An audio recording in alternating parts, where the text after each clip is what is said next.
the first renewal fee will be due after between the 5th and 6th year. And this is 5th and 6th year after registration. So it's known as a renewal window. In other words, you can submit the renewal paperwork, the fee, as well as the paperwork showing continued use between year 5 and year 6. Now, it's not required, but you can submit it anytime within that window. But sorry, it is required. You have to submit it between year 5 and year 6. But if you submit it late, so let's say you realize after the 6th year that, oh shoot, I forgot to pay my 5th year renewal, you can always submit what's called a surcharge. So it pays, essentially you're paying a late fee for submitting it late. Now let's talk though about additional renewal fees that are due.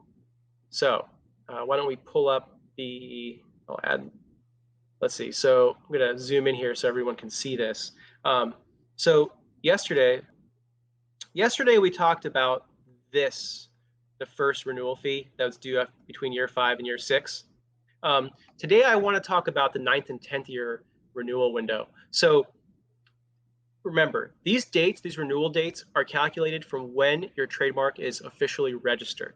So you have to look at the registration date of your trademark. So after the mark is registered, you're going to pay, assuming you're using your mark in commerce, you're going to submit the renewal fee papers between the 5th year and the 6th year, possibly 6.5 years later if you pay with a surcharge. Again, I highly encourage you to avoid having to pay any surcharges. Just if you're truly using your mark in commerce, take care of it early. Pay it after the 5th year. Now, if after 9 years after registration, so 3 years after this date, if you are still actively using your mark in commerce, you need to submit what's called the 9th and 10th year renewal, and it operates the same way as the 5th and 6th year renewal.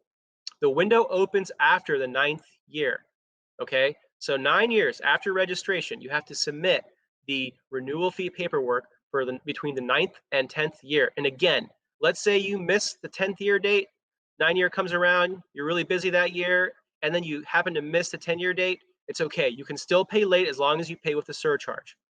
So this is a 9th and 10th year renewal. And again, you have to show continued use in commerce. So you're going to have to submit specimens along with a sworn statement. Now, what's important to note here is that you have to pay the 5th and 6th year only within the first decade. After that, you don't have to submit after the 5th and 6th year. But this 9th and 10th year renewal window, this opens every subsequent 9th and 10th year. So you're going to have to indefinitely pay renewal fees, but it's really, really good to keep your trademark active, assuming you are using your trademark in commerce. So let's scroll up to this diagram here. This diagram here shows the situation. Now, I also include the fee. So the first 5th and 6th year renewal costs $125 per class. Now, this is important. So if you're creating online content, okay, that's one class. But if you're also selling shirts, for example, under class 25, that'd be a separate class. So depending on how many classes you have, your 5th and 6th year renewal could be more than $125. Now, let's say you have 2 classes, you're looking at $250 for the renewal fee between the 5th and 6th year. Now, 9th and 10th year, you're going to be paying $425. So it's more, okay?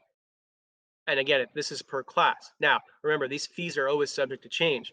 But look at what happens subsequently. So between basically 19 years later, you're going to have to do the same thing that you did here.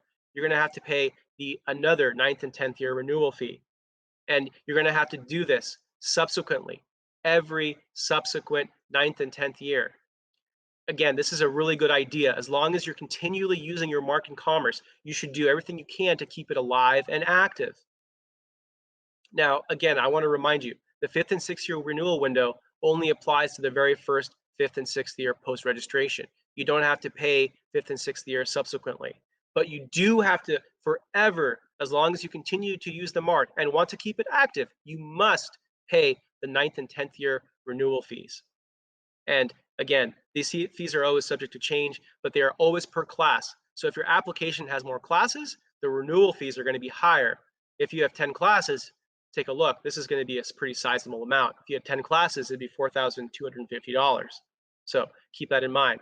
And again, in order to submit the renewal fee papers, not only do you have to submit the fee, but you also have to be sure to submit paperwork along with what's called a specimen for each class of goods. The specimen is an example showing that you're actually actively using the mark in commerce. So depending on what the type of product, this can be label on packaging.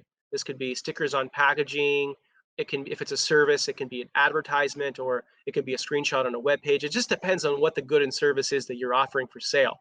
But the specimen has to be submitted for each class of goods, and this fee is going to be for each class. So that is high level how you maintain your trademark, at least from the renewal fee perspective, is you ensure to pay these renewal fees uh, between the 5th and 6th year, subsequently 9th and 10th, and every 9th and 10th year subsequent.